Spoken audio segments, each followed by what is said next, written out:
መዝሙር 2 አሕዛብ ለምን እንደወለቱ ወገኖችስ ለምን ከንቱ ይናገራሉ? የምድር ነገሥታት ተነሱ፣ አለቆችም በእግዚአብሔርና በመሲሁ ላይ እንዲህ ሲሉ በአንድነት ተሰበሰቡ።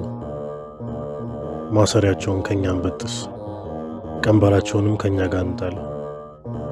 በሰማይ የሚኖር እርሱ ይስቅባቸዋል፣ እግዚአብሔርም ይሳለቅባቸዋል። በዚያን ጊዜ በቁጣው ይናገራቸዋል፣ በመዓቱም ያውካቸዋል።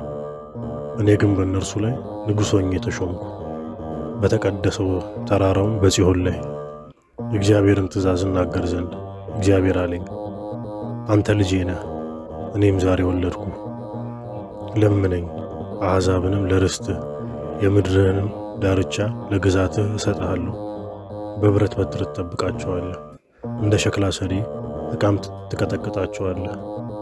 አሁንም እናንተ ነገሥታት ልብ አድርጉ፣ እናንተ የምድር ፈራጆችም ተገሰጹ።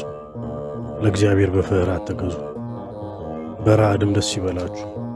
ጥበብን አጽኗት፣ እግዚአብሔር እንዳይቆጣ፣ እናንተም ከጽድቅ መንገድ እንዳትጠፉ።